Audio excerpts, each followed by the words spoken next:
আমার চোখে পানি চলে এসেছিল যখন টুইটারে দেখলাম আমেরিকার বিভিন্ন বিশ্ববিদ্যালয়ে তরুণরা প্রতিবাদ করছে।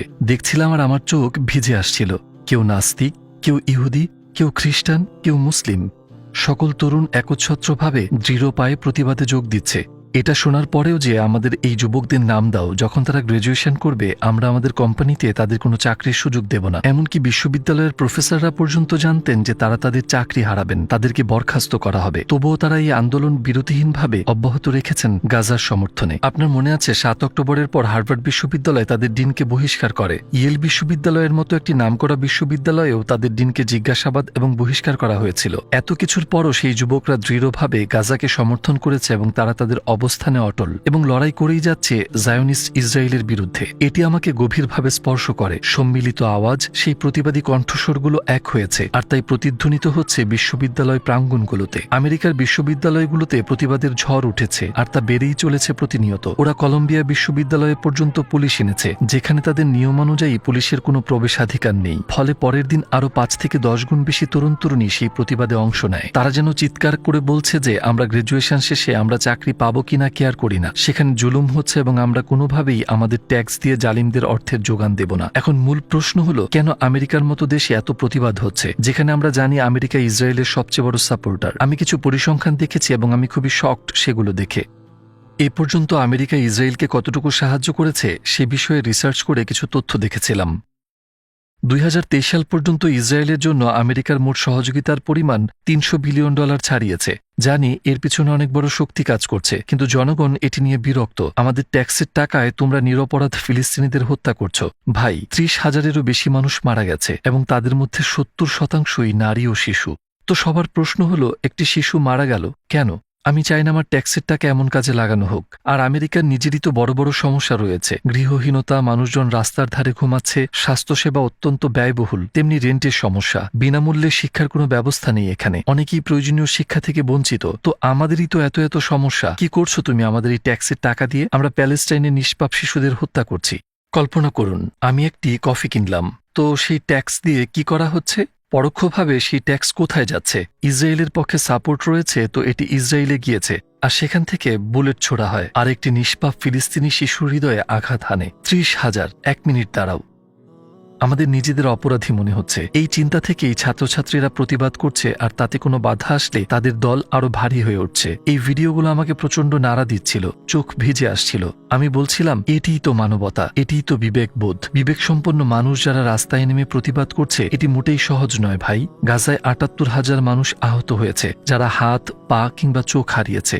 25 লক্ষ মানুষ তাদের বাড়িঘর থেকে বাস্তুচ্যুত হয়েছে। 2,20,000 ঘরবাড়ি মাটির সাথে মিশিয়ে দেওয়া হয়েছে। আর ক্ষুধা, দুর্ভিক্ষের মতো কষ্ট তো তৈরি হচ্ছেই, মানে বিদ্যুৎ, পানির কথা তো বাদই দিন। মানুষ সেখানে ক্ষুধা ও দুর্ভিক্ষের দ্বারপ্রান্তে বাস করছে, আর এসবের পেছনে আছে পৃথিবীর এক ঘৃণ্য শয়তান।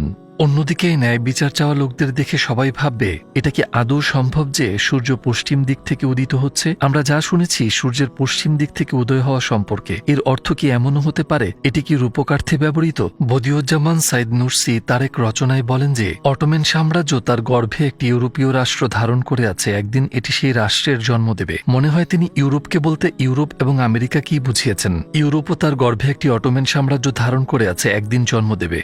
হয়তোবা এগুলো কোনো কিছুর শুরুর লক্ষণ। আমি এখন পর্যন্ত যতগুলো ধর্মান্তরিত হওয়ার ভিডিও দেখেছি, আমি এর আগে কখনো ইনস্টাগ্রামে, ইউটিউবে কোথাও এতটা দেখিনি। এটা বলতে গেলে এতটাই অবিশ্বাস্য যে গাজায় ঘটে যাওয়া ঘটনার পর মানুষ ইসলামের প্রতি প্রচণ্ড আগ্রহী হয়ে উঠেছে। গাজার জনগণের এই দৃঢ় সংকল্প অনেক মানুষকে অনুপ্রাণিত করছে। এই লক্ষণগুলো অনুযায়ী এটা হয়তো বড় কোনো পরিবর্তনের উপযুক্ত সময়। মেডিয়া বেঞ্জামিন নামে এক মহিলা আছেন, তিনি একজন অ্যাক্টিভিস্ট। সম্ভবত আপনার মনে আছে তার ব্লাডি হ্যান্ডস নামের মুভমেন্টের কথা। মার্কিন পররাষ্ট্রমন্ত্রীর বিবৃতির সময় প্রোটেস্টাররা হাতে লাল রং মেখে উঠে দাঁড়ায় এবং ব্লাডি হ্যান্ডস প্রতিবাদটার শুরু করে, মানে তুমি আমাদের ট্যাক্স দিয়ে এই জেনোসাইড সমর্থন করছো যা আমরা চাই না। তারপর আমি মহিলার একটি সাক্ষাৎকার দেখেছিলাম যা আমাকে সত্যি অনুপ্রাণিত করেছে। প্রতিদিন গাজার জন্য এই মহিলা এবং তার সমর্থকরা এটি করছেন। পররাষ্ট্রমন্ত্রী ব্লিংকেনকে তো চেনেন, প্রতিদিন সকাল ও সন্ধ্যায় তার আসা যাওয়ার পথে বিক্ষোভকারীরা সেখানে থাকে এবং সেই লাল রং, যা রক্তের রং, তারা ক্রমাগত তার চোখের সামনে ঢেলে দেয়। তারা এর মাধ্যমে যা বলতে চায় তা হলো 30,000 মানুষের, নবজাতক ও শিশুদের এই রক্ত, এটা তোমার হাতে। তারা তাকে এইভাবে বারবার মনে করিয়ে দেয়। প্রতিবাদটি প্রথম দেখেই মনে হলো এই প্রোটেস্টগুলো কতটা অর্থপূর্ণ। তাদের রাস্তায় রক্ত ছিটিয়ে দিয়ে ক্রমাগত তা লাল করে দিচ্ছেন। মহিলাটি লড়াই করেই চলেছে এবং তার সাক্ষাৎকারে বলেছে, প্রতিদিন যা দেখি তা আমার মাথা খারাপ করে দিচ্ছে। আমি ঘুমাতে পারি না গাজার এই বাচ্চাদের আর তাদের মায়েদের কথা ভেবে। অথচ বিশ্ব নেতাদের কথা শুনে মনে হয় যেন কিছুই হয়নি। প্রতিবার বিশুদ্ধ পানি পান করারও ঘুমের সময় গাজাবাসীর কথা ভাবি, যাদের প্রতিনিয়ত এসব থেকে বঞ্চিত করা হচ্ছে। বিশ্ব সম্প্রদায় হিসেবে আমরা আজ ব্যর্থ, নিষ্ঠুর। আমরা আমাদের মানবতাকে হারিয়েছি। আসলে আমরা মানুষ হওয়ার ক্ষমতাই হারিয়ে ফেলেছি। আর আমার ট্যাক্স এই বর্বর কাজে ব্যবহার করা হয়, যা আমাকে অত্যন্ত জঘন্য বোধ করায়। আর লক্ষ লক্ষ আমেরিকান এই মুহূর্তে এটি অনুভব করছে, কুলসিত। হার্ভার্ড বিশ্ববিদ্যালয়, ব্রাউন বিশ্ববিদ্যালয়, মিশিগান বিশ্ববিদ্যালয়, টেক্সাস বিশ্ববিদ্যালয়, এই সকল জায়গায় দেখবেন সব বর্ণের ও সব ধর্মের মানুষের মাঝে বিবেকবান প্রতিটি মানুষ গাজাকে সমর্থন করছে। অবশ্য বিবেকহীন কোনো একজন খ্রিস্টান হয়তো সমর্থন করবে না, এমনকি বিবেকহীন একজন মুসলমান পর্যন্ত বলতে পারে এসব আমার চিন্তার বিষয় না। কিন্তু এটাই কি ইসলাম? আজ যদি আমাদের নবী সাল্লাল্লাহু আলাইহি ওয়াসাল্লাম বেঁচে থাকতেন, যে অন্যায় গাজাবাসীর প্রতি আজ হয়েছে সে বিষয়ে কি তিনি চুপ থাকতেন, নাকি যারা এই বিষয়ে চুপ করে আছে তাদের বিষয়ে নীরব থাকতেন? ইয়েল হলো আমেরিকায় সবচেয়ে মর্যাদাপূর্ণ বিশ্ববিদ্যালয়গুলোর মধ্যে একটি। সেখানকার গ্রাজুয়েটরা খুব ভালো পজিশনে যেতে পারবে, কিন্তু তারা সেটাকে গুরুত্বই দিচ্ছে না। তারা সত্যিই কেয়ার করছে না। দেখুন, তারা অকপটেই বলে, আমরা জানি জায়নিস্ট লবি কতটা শক্তিশালী। তারা আপনার সাথে অনেক কিছুই করতে পারে। তারা চাইলে আপনার চাকরি ছিনিয়ে নিতে পারে, যেভাবে তারা হার্ভার্ড এবং ইয়েল বিশ্ববিদ্যালয়ের ডিনদের বরখাস্ত করেছে। কিন্তু ছাত্ররা এসবকে মোটেই পরোয়া করছে না, কারণ তাদের ন্যূনতম বিবেক আছে। দেখুন, বিবেক এমন একটা জিনিস যে আপনি ভুল কিছু দেখলে এটি মনকে অস্থির করে তুলে ঘুমাতে দেয় না, এটি আপনাকে জাগিয়ে রাখে। তখন আপনি প্রতিবাদ করেন। আর এই ব্যাপারগুলোর আরো কিছু দিক আছে, যেমন গাজার এই ইস্যুকে অনেকে মুসলিম ইস্যু হিসেবে দেখছে। বিশেষ করে কিছু ধর্মনিরপেক্ষ নাস্তিকরা একে মুসলিম ইস্যু বানায়, যদিও সবাই কিন্তু নয়। কিছু কিছু মানুষকে বলতে শোনা যায় গাজা একটি মুসলিম সমস্যা, আমাদের সাথে সম্পর্ক নেই। তো তারা কি ধার্মিক এবং রক্ষণশীল মানুষ না? না, মোটেও তা নয়। যারা এই বিক্ষোভে অংশ নিচ্ছে তারা নাস্তিক, খ্রিস্টান, ইহুদি এবং সর্বোপরি মানুষ।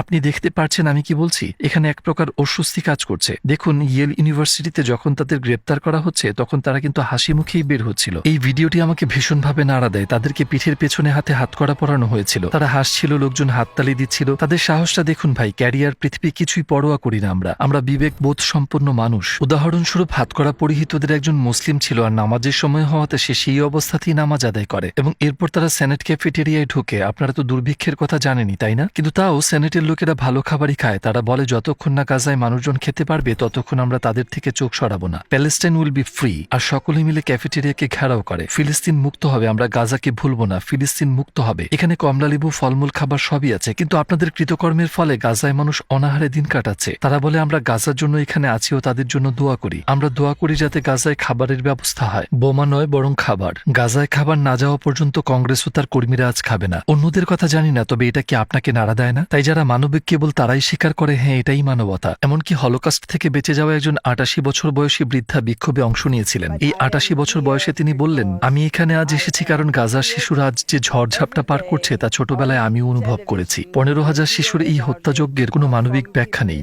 আমার বয়স এখন ৮৮ বছর এবং আমি একজন সিভিল রাইট অ্যাক্টিভিস্ট।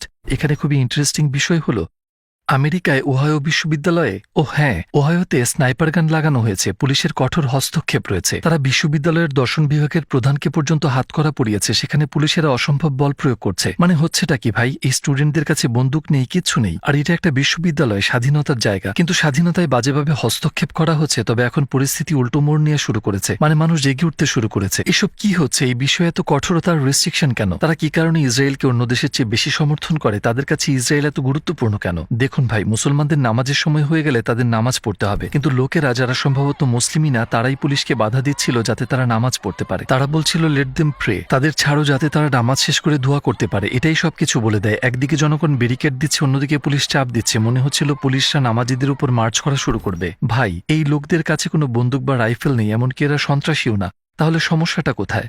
চলুন কন্টিনিউ করি। এখানে ইহুদিরা একত্রিত হয় এবং এই অন্যায়ের প্রতিবাদে যোগ দেয়। তার মানে হলো সব ইহুদিরা এই গণহত্যাকে সাপোর্ট করে না। যারা বর্তমানে ফিলিস্তিনে বর্বর গণহত্যা চালাচ্ছে এর মূল হোতা হলো জায়নিজম মাইন্ডসেট। পৃথিবীর বিভিন্ন প্রান্তের ইহুদিরা এইসব বিভৎসতাকে ঘৃণার সাথে প্রত্যাখ্যান করেছে। সবকিছু দেখার পর অনেক বোধসম্পন্ন মানুষকে আপনি ইনস্টাগ্রামে দেখবেন যারা মুসলিম হয়ে যাচ্ছে। যেমন আমেরিকান, ব্রিটিশ, পর্তুগিজ এবং স্প্যানিশরা খ্রিস্টান, ইহুদিয়ান নাস্তিকতা থেকে ইসলামে ধর্মান্তরিত হচ্ছে। এমনকি আমাদেরই এক বন্ধু যে আমাদের চ্যানেলে স্প্যানিশ ডাবিংয়ের কাজ করে, সে খ্রিস্টান ছিল এবং পরবর্তীতে ইসলাম গ্রহণ করে। গাজায় এই ঘটনার পর যেন সবাই সত্যিকারে জেগে উঠেছে। যে কারোরই এই চিন্তা আসতেই পারে যে সত্যের সূর্য কি তবে সত্যিই পশ্চিম হতে উঠতে শুরু করেছে, সত্যিই কিছু কি ঘটতে যাচ্ছে। পশ্চিমের জনগণের এই ক্ষোভ, ইসলামে এত লোকের ধর্মান্তরিত হওয়া, বিবেকসম্পন্ন মানুষের এই উত্থান, এগুলোই কি তবে সময়ের পরিবর্তনের আভাস দিচ্ছে? প্রথমত আমাদের এটা জানা উচিত যে ইসলামের দুটি দিক আছে। প্রথমটি হলো ইবাদতের দিক, হারাম হালাল, নামাজ এবং দোয়া করা ইত্যাদি। আর অন্যটি হলো সামাজিক জীবনে ইসলামী নীতি নৈতিকতা। দেখবেন কিছু ব্যক্তি আছে মুসলিম, তারা নামাজ পড়ছে, রোজা রাখছে, বলতে গেলে সব ইবাদতই করছে, কিন্তু তারা ইসলামের নীতি নৈতিকতার ধার ধারে না। তাই এখানে ওখানে তারা এমন সব ফালতু কাজ করে কিংবা মানুষকে অযথা কষ্ট দেয় যা ইসলামের সাথে মোটেই যায় না। বস্তুত তাদের ভেতর সহানুভূতি নেই, বলতে গেলে কিছুই নেই। আচ্ছা, আপনারাই বলুন, এটা কি ঠিক? আমাদের মহানবী সাল্লাল্লাহু আলাইহি ওয়াসাল্লাম তিনি কি এমন ছিলেন? না, তিনি সেসব গুণেরই অধিকারী ছিলেন না। তার নীতিনৈতিকতা এবং ইবাদতে একাগ্রতা উভয়ই ছিল স্পষ্ট। তিনি এতটাই কোমল ছিলেন যে একটা বাচ্চার পোষা পাখি মারা গেলে তিনি তার বাসায় গিয়ে তাকে সান্ত্বনা দিতেন। ভাবুন, একটা মানুষ কতটা দয়াবান হলে একটা প্রাণীর প্রতি এত বেশি সহানুভূতিশীল হয়। এখন দেখুন পশ্চিমে কি ঘটছে। আমরা স্পষ্ট দেখছি তাদের মধ্যে ইসলামিক এই নীতিনৈতিকতার প্রতিফলন। ইসলাম সম্পর্কে জানার পর তারা শাহাদা পাঠ করে মুসলমানও হচ্ছে। ইসলাম ও কোরআনের সমস্ত অলৌকিকত্ব যখন আবিষ্কার ও অনুভব করে তখন তারা বলে, হ্যাঁ, এটা সত্যি আমাদের সৃষ্টিকর্তার গ্রন্থ ছাড়া কিছুই নয়। আর এভাবেই তারা কালিমা পড়ে মুসলিম হয়। দেখুন, আমি এসব বানিয়ে বলছি না। আপনি ইউটিউবে শুধু কনভার্টস টু ইসলাম টাইপ করলেই এত ভিডিও দেখবেন যে স্ক্রল করতে করতেও শেষ হবে না। উদাহরণস্বরূপ শন কিং নামের একজন অ্যাক্টিভিস্ট ম্যালকম এক্স দ্বারা ব্যাপকভাবে অনুপ্রাণিত হন। তিনি কিন্তু গাজায় গণহত্যার আগে মুসলিম ছিলেন না। অবশ্য তিনি মুসলমানদের সম্পর্কে জানতেন আর আগ্রহীও ছিলেন, কিন্তু গাজা এসব ঘটনার পর একটি ভিডিওতে মসজিদে তাকে শাহাদা পড়তে দেখলাম। এই ব্যক্তির ইনস্টাগ্রামে 4 মিলিয়নেরও বেশি ফলোয়ার রয়েছে, যা ইনস্টাগ্রাম পরে সাসপেন্ড করে দিয়েছে। আর টুইটারে এখন প্রায় 1 মিলিয়নের মতো ফলোয়ার। সে সত্যিই অসাধারণ। আমি তার অতীতে দেখলাম এই লোকটি আটলান্টার একটি গির্জার প্রতিষ্ঠাতা ছিল, আর এখন সে ধর্মান্তরিত হয়ে মুসলমান হয়ে গেল। তাই বলি যে পশ্চিম থেকে একটি সত্যের সূর্যের উদয় হচ্ছে। এটাই সত্য, তাই না? ইসলাম কি মধ্যপ্রাচ্যে থাকা মানুষের বা আমাদের বাপদাদার সম্পত্তি? মোটেই না। ইসলামের প্রকৃত সত্য এবং মূল্যবোধগুলোকে মূল্যায়ন না করলে ইসলাম এই পশ্চিমাদের হাত ধরেই সারা বিশ্বে ছড়িয়ে পড়বে, কারণ এটা আমাদের কাছে বন্ধক দেয়া নয়। এরপর আসে অ্যান্টিসেমিটিজম ইস্যু। অনেকেই হয়তোবা জানেন না অ্যান্টিসেমিটিজম কি। মূলত এই অ্যান্টিসেমিটিজম হচ্ছে ইহুদি ধর্ম এবং ইহুদি জনগণের বিরুদ্ধে বিদ্বেষ বা শত্রুতা। আপনি জানেন দ্বিতীয় বিশ্বযুদ্ধের সময় হিটলার ব্যাপকভাবে ইহুদিদের হত্যা করে, তখনই মূলত অ্যান্টিসেমিটিজমের উদ্ভব হয়। ইহুদিরা হিটলারের বিরুদ্ধে বলেছিল, তুমি ইহুদি বিদ্বেষী, তুমি ইহুদিদের শত্রু। যারা তাদের আক্রমণ বা অপমান করত তাদেরকে ইহুদিরা এই অজুহাতের অধীনে নিতে শুরু করে এবং যারা অ্যান্টিসেমাইট হিসেবে চিহ্নিত হলো তাদের শাস্তি দেওয়া শুরু হয়। হ্যাঁ, সে সময় ইহুদিরা অবশ্যই নিপীড়িত ছিল এবং তখন সেখানে অ্যান্টিসেমাইট ছিল, কিন্তু সার্থকভাবে এই লেভেলটা ইসরায়েল এখন অপব্যবহার করে। যেমন এই সাম্প্রতিক ঘটনাগুলোতে যখন ইসরায়েলের দেয়া মিথ্যা বিবৃতি নিয়ে বিশ্ববিদ্যালয়গুলো অশান্ত ছিল, তখন শিক্ষার্থীদের সংখ্যা শুধু 2 গুণ নয়, 5 গুণ নয়, 10 গুণ হারে ভিড় বাড়ছিল। এবং যতই তাদের উপর চাপ পড়ল, ভিড় ততই বাড়তে লাগলো। এবং তারপর নেতানিয়াহু বলতে লাগলো, এসব অ্যান্টিসেমিটিক কর্মকাণ্ড, তোমরা ইহুদিদের শত্রু, ইত্যাদি ইত্যাদি। 1 মিনিট, তুমি না 30,000 নিরপরাধ মানুষকে হত্যা করে গাজার 25 লক্ষ মানুষের বাড়িঘর ভেঙে তাদের উদ্বাস্তু বানিয়েছ, তাদের সাহায্য প্রবেশে বাধা দিয়ে ক্ষুধার কষ্ট দিচ্ছ, আর আমরা এই অন্যায়ের বিরুদ্ধে কথা বললেই ইহুদিদের শত্রু হয়ে গেলাম? এটা আবার কোন তামাশা? তার মানে তারা বাড়ি লুট করে বাড়ির মালিকের উপর অত্যাচার করবে, আর আমরা যখন বলবো 30,000 মানুষ শহীদ হয়েছে, তাদের মধ্যে 70 ভাগে মহিলা এবং শিশু, তোমার কারণেই 25 লক্ষ মানুষ বাস্তুচ্যুত, তুমি তাদের বাড়িতে বোমা মেরেছ, তুমি 2,20,000 বাড়ি ধ্বংস করেছ, প্রতিবাদ করলেই শোনাচ্ছ তোমরা ইহুদিদের শত্রু, ইহুদিরাই নিপীড়িত হচ্ছে। ভাই, 78,000 মানুষ আহত। এই মুহূর্তে আমরা গাজায় গণহত্যা দেখছি। অতীত ইতিহাসে গণহত্যা চলাকালীন যারা গণহত্যাকারী তারা বলেনি আমরা গণহত্যা করছি, কিন্তু পরবর্তীতে যখন ঘটনার তীব্রতা বোঝা গেল, তারা দেখল ঘটনাটি কতটা গুরুতর ছিল। বহু বছর পর তাদের বিচারের সময় বুঝতে পেরেছিল তারা গণহত্যা করেছে।